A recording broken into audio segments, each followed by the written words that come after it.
It's my feel-good breakfast show.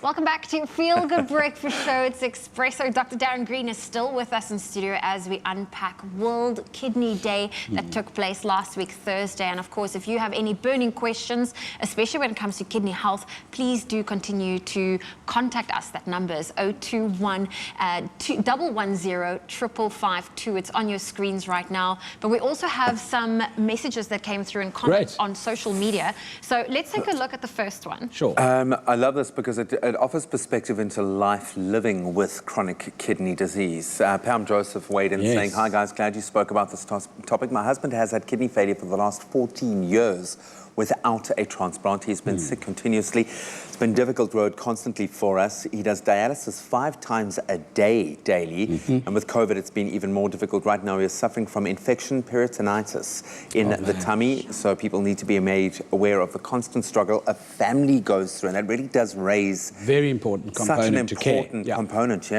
Absolutely. You can imagine the effect on a family's life when a family member is dependent on dialysis. 5 times a day to prevent fluid overload, and also obviously to ensure that the filtration and the right balance on either side of the membranes is met in terms of the electrolyte fluid balance.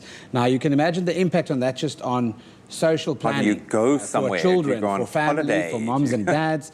And then you mentioned holiday. I mean, how do you plan a holiday around dialysis? And that's a wonderful, a great comment.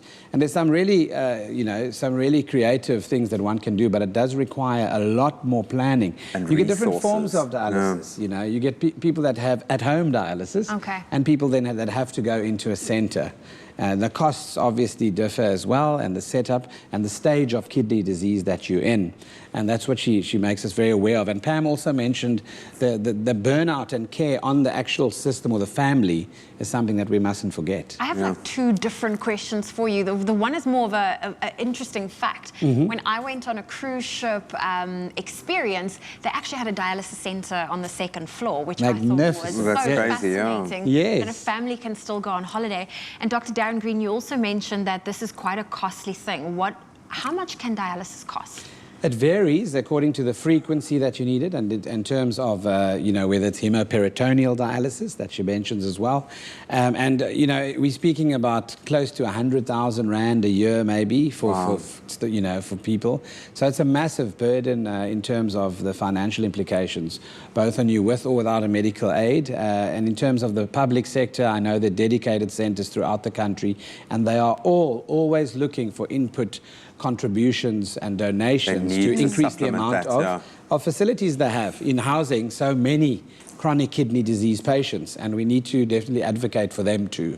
And we certainly, I think that's at the heart of Kidney Awareness Day. We've got a caller on the line right now. Soraya is giving us a call with a comment or a question. Very good morning, Soraya. How are you? And what is your comment or question for the doctor? Yes, my question is, I have a daughter that's 47 years old. She has always getting stones in her kidneys. What is the cause of it?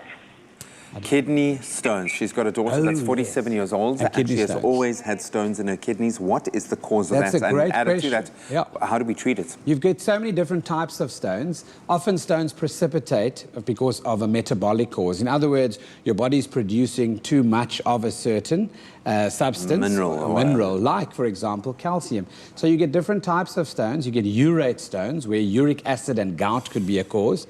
You get calcium oxalate stones, which are also important as well. So we correlate directly the amount of fluid intake, exercise levels, temperature outside in terms of dehydration, and that correlation between forming precipitate stones is obviously quite real. And there's a genetic component just metabolically to some people that form those stones a lot easier. I've always thought it's I've always thought it's a male issue. Is it more prevalent within males? We find it in males and females. Interesting research project done recently by one of the PhD fellows looked specifically at the Malmesbury farmers in the wheatlands here, and looked at them that there's a surge of kidney stones in certain seasons of the year because they spend so much time outdoors in the sun basking, losing water, basking in the glory of the sun, but dehydrating, not enough wow. fluid intake, and so forth. And it was initially thought just to be a funny coincidence, and we looked obviously at causology. So some interesting stuff and work that's been done. What should Soraya's daughter do to mitigate that? So to prevent stones, we often look at the ways of controlling the pH or the acid level of the body's balance. So you'd look at your diet in terms of what gives you increased uric acid levels and decrease that. You could look at refined processed meats, for example, decrease that. The amount of tomatoes that you eat, for example. Vitamin C is great in tomatoes, but you've got to look at how it's affecting the general pH of the body as well. But staying active, drinking enough fluids, obviously, and sometimes alkalinizing the urine, in other words, changing the pH, can also help. So do a bit of self-discovery in the space of your pH balance. Cool. There we go. Well, Dr. Darren Green, this was so incredible in terms of everything we got to unpack. I mean, we have another caller, in fact. Good morning. Hello. Hi, is this Johnny? Yes, it's me. Oh, good morning. What is your comment or question for Dr. Darren Green? What is my question? Yes.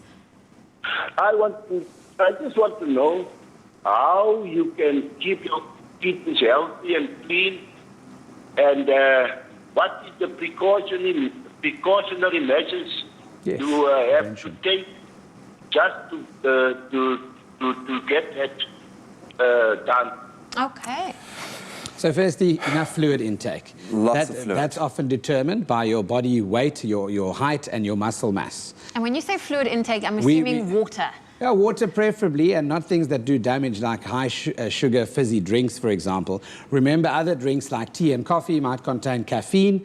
They promote diuresis, where you then wee a lot and get rid of a lot of the fluid. But it does count as water. Some good old rooibos with some tea counts as water, so you're getting that in. Then restrict your salt intake. South Africans are known to love our spices, etc., and our seasonings and our sauces. So you need to obviously limit that to 5 grams a day. 5 grams of salt a day is the recommended amount. That's 1 teaspoon for the entire. Did you just go 24 hours? See, South African girl. Yeah. And then fatty foods and lipids, specifically looking at bad cholesterol and fried foods and takeaways and fast food, obviously can contribute to a greater problem called atherosclerosis, which impairs blood supply to to many organs, but the kidneys included. So that's important. And then obviously sustaining that you do have some protein in your diet, very important for fluid balance and the use of that in the kidney as well. There we go. Well, Johnny, we hope Dr. Darren Green gave you some great tips to make sure that you live a healthy lifestyle. And then we've got, I think is it Angelo on the line? Yes. Angela on the line. Apologies for that. Angela, very good morning, phoning us from the Mother City. What is your comment or your question?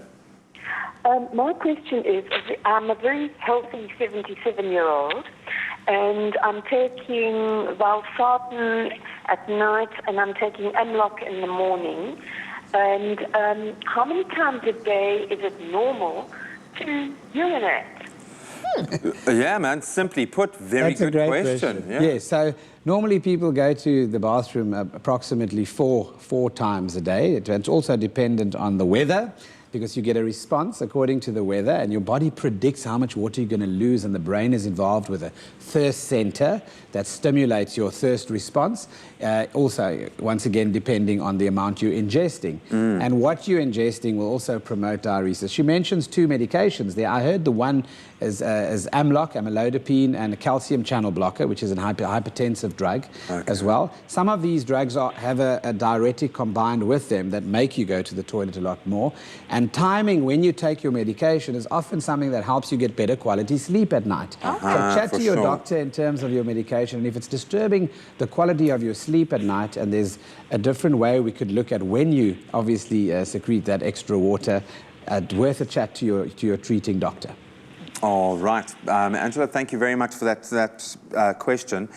I think maybe to round off our discussion here, maybe understanding how prevalent kidney disease is as a motivator, because we're talking about like it's so commonplace. How prevalent is it in South Africa? Oh, good. So, I mean, there's been an increase in some of the recent of almost 10% of kidney disease in view of the fact that Our control of things like hypertension, diabetes, and obesity are so closely linked in this country. You must understand obesity is a risk factor for type 2 diabetes, which in turn causes and leads to endovascular damage and then damage to the kidney. And so the same with hypertension. But chronic kidney disease, in terms of prevalence, you're looking at between 10 and 15%, which is quite a lot. So if you think about that burden that's preventable as a cause, is something that we need to look at. Keep hydrated, watch your salt intake, get the right kind of proteins in, and, you know, and exercise, man. Get out there and walk around. We've got the most beautiful areas to enjoy. I suppose that's the best way to approach it. We say it every time we have any health discussion. Buddy, you'd swear you'd studied medicine for like years or something, man. This has been such an interesting chat. Thank you so much. So good to have you again in person, in the healthy flesh that you are. And thank you once again for all of your contributions. Your questions were great today. Thank you so much.